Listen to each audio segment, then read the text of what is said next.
Hey guys, what is up? It is me, Pagey here once again with another video on The Flash Season 5. So a couple of days back we had the announcement or reveal of the crossover theme and title for this season of The Flash, Arrow and Supergirl, with that being Elseworlds. Elseworlds being the imprint in DC Comics for stories set outside of the DC Universe canon, with some of the most well-known stories being that of Gotham by Gaslight, Superman Red Sun, and Kingdom Come, to name a few. So it is still up in the air whether this crossover story for this season is going to play like an Elseworlds story, where it is versions of like The Flash, Green Arrow, Supergirl, Superman, all of them, but set outside of the Arrowverse continuity. If this is the case, that definitely has its pros and also some cons.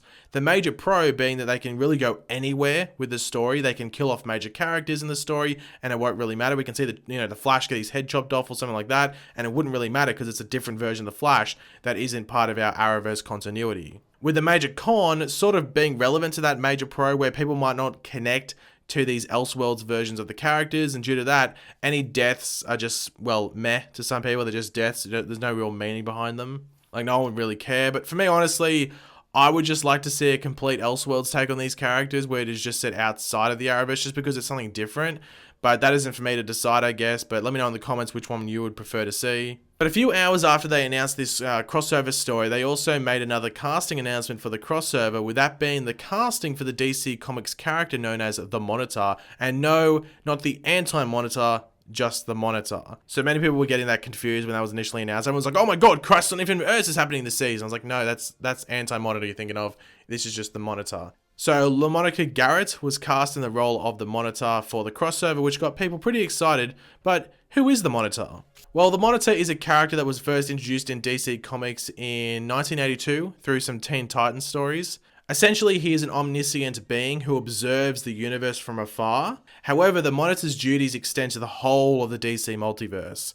But it wasn't until 3 years after his debut in the comics in 1985 that the Monitor became a central figure in the Crisis on Infinite Earths storyline, which is where he rallied a group of heroes against his dark opposite and brother, the Anti-Monitor, who sought to devour all life and destroy the multiverse entirely, a goal that it nearly succeeded in. The Monitor and Anti-Monitor were both eliminated at the end of Crisis on Infinite Earths, as the surviving worlds of the multiverse collapsed into one new, completely unified DC universe, for a period of time at least. And then eventually when the multiverse made its return, so did the Monitor and Anti-Monitor.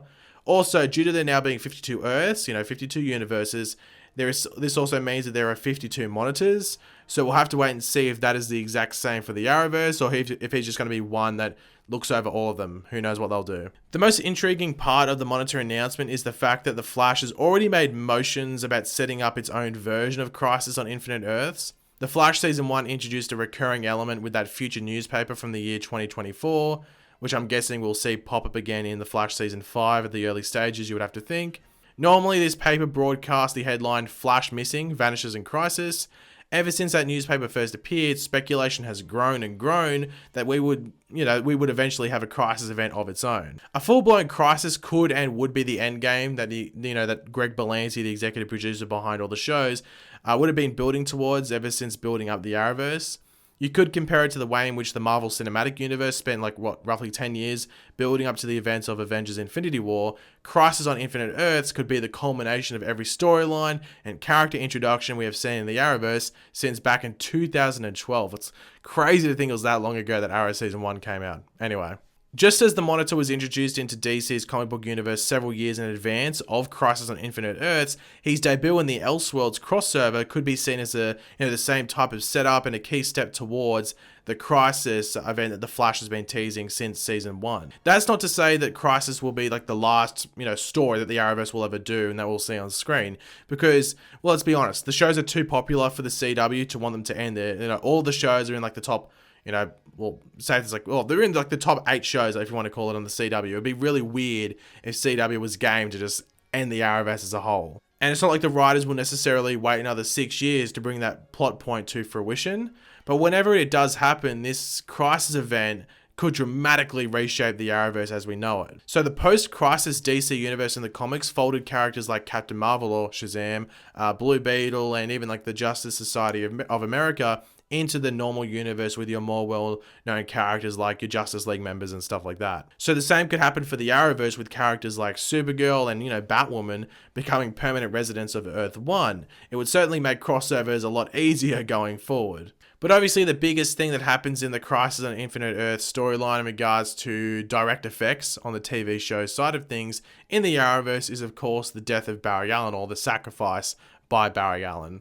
If we were to get the Crisis on Infinite Earth storyline go down on screen in, let's say, 2 years' time, we should expect to see Barry sacrifice himself like he does in the comics. In more detail, the Anti-Monitor was going to destroy Earth with an anti-matter cannon, but the Flash used his powers of speed to contain the energy inside the cannon, which destroys it, but the power causes him to die in the process. Barry's sacrifice became a true symbol of heroism to the entire world and was the primary reason why Wally West ended up taking up the mantle of the Scarlet Speedster in honor of Barry Allen. And that last part would raise another point of concern. What would be the repercussion from Barry dying and sacrificing himself? Sure, he would be lauded as a hero and savior of life as we know it on planet Earth, but would we get Wally taking over as the Flash? What would be the follow-up to all of this? That is probably the biggest headache that the people behind the show would have in regards to all of this. Where would they continue following Barry's death? Would the Flash show end? Or would they put Wally West in that role? Or even maybe Bart Allen would become the Flash or something like that. But as I said earlier, the merging of the Earths would be the big thing in regards to all the shows to possibly go down following a Crisis on Infinite Earth sort of storyline. The multiverse is cool, but I do think the majority of people aren't the biggest fans of having the main characters and, the stars of the different CW shows be separated over the multiverse. The multiverse can exist still, but you sort of want all these characters on the same Earth. But then I guess if they did Crisis on Infinite Earths, they'd sort of have to just give up the multiverse. I don't know. And it looks like Batwoman will be, elsewhere in comparison to Earth 1 and Earth 38, which would make people even more annoyed. But I could see why this would be a hard thing to do on the show. In the comics, it's easy. But on the TV shows, it is harder to make that transition where all of a sudden, everything is in the same reality, if you want to call it that, where, just previously, it was all just everywhere. It was just split everywhere. Where Barry could turn on the news and see Superman or Supergirl catching a plane out of the sky, or hearing on the radio that Clayface has been thwarted by Batwoman in Gotham. It'd be a big change. It'll be a massive change and definitely take some getting used to. But for fans of the comics and just, superheroes in general and DC Comics in general, those growing pains would be worth it in the long run, in my opinion. But in regards to the crossover, all of the shows have either begun filming or are moving into filming for their 8th episodes for the seasons, which will serve as their mid-season finales.